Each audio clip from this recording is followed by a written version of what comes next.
edhe për ju është një konsum i politikës radikale që Vučić e bën për të ushqyer politik mbajtjen e tij dhe natyrisht për të qetësuar zërat që janë më të shqetësuar se kur nëse flasim për protestat dhe nivelin e pakënaqësive, apo ka një kërcënim serioz që e ndjen Serbia dhe po flet sot për të, ndonse tingëllon surreal, meqense e konsideruam si industrinë më të fuqishme të Ballkanit, flet për një garë të re armatimi. A janë këto shtete potencialisht të mundura që ta garojnë dhe konkurrojnë sot Serbinë që të shqetësohet Vučić?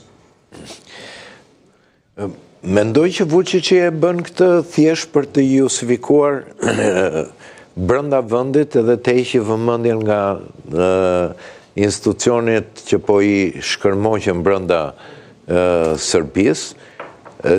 Lëvizja demokratike në Serbi, duhet bëjmë një parantez këtu, Serbia është nga ato shtete që kur u shpërbë federata, e cila mbahet nga ideologjia komuniste, lëvizjet brenda rajonit Ballkanit Perëndimor nuk u bën lëvizjet demokratike të mirëfillta per se, po u bën për krijimin e identiteteve të kombeve. Tani kjo është fryma demokratike që po ndjen dhe prandaj është shumë e rrezikshme për regjimet autoritare. Edhe Vučić, bile ne shqiptarët i kuptojmë shumë mirë sepse jetojmë në një frymë të tillë, ka kapur shtetin, ka kapur medjen, kontrollon atë, përpiqet që të kapi shoqërinë civile, këtu nuk ekziston shoqëria civile, jipen me pikatore nga pushteti, por është në një situatë të kontrollit total të shtetit dhe të shoqërisë. Duket ata, bravo i qoftë, një shoqëri emancipuar, një shoqëri që kërkon që vërtet ka aspirata të tjera, respektojnë veten e tyre, kanë bërë një lëvizje që po e tundin Vučićin. Ai përpiqet që ta divergoj këtë gjë, ta anashkaloj, bëri me Hungarinë, u përpoq që të bëj marrëveshje të njëjta, për të thënë që unë mund të krijoj aleanca të tjera, duke u përpjekur të thotë që ky është një kërcënim për Serbinë, por nuk është.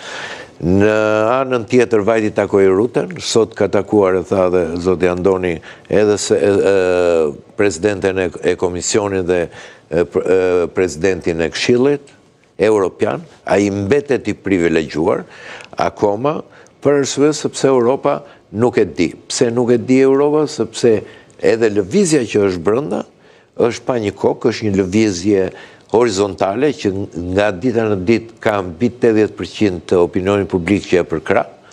Prandaj është në një moment tillë që Vučići po bëhet gjithmonë më tepër i rrezikshëm. Është i rrezikshëm, po vetëm ka frikë.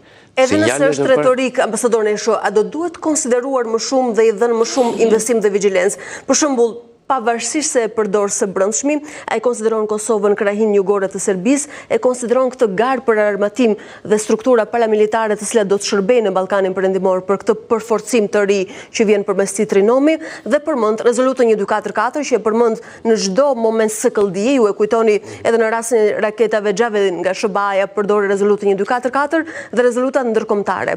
A bëhet i rrezikshëm qoftë edhe për familiaritetin që shkakton me këto tokë fjalsha?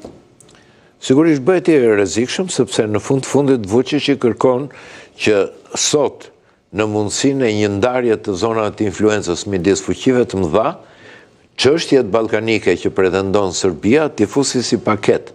Dhe prandaj përdorin të dy qua pro quo që thot edhe ministri jashtëm Lavrov, interesat e përbashkëta për përfitimet të secilës anë.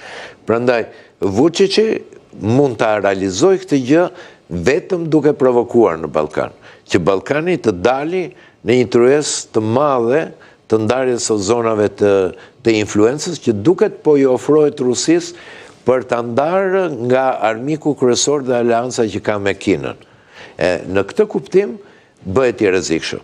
Edhe kjo duhet të shikohet me shumë kujdes, po ai është një vend i militarizuar, është një vend që ka një ideologji nacionaliste, është një vend si Rusia, Serbia që është revizioniste, kërkon ta ndryshojë gjeopolitikisht gjithë rajonin për të bërë minimalisht një Serbi me influenca më të mëdha një Serbi e madhe. Edhe për hir të kësaj nuk mund të jetë e injorueshme. Ambasador Çeku, besoj si ju e keni lexuar edhe reagimin e ministrit tonë të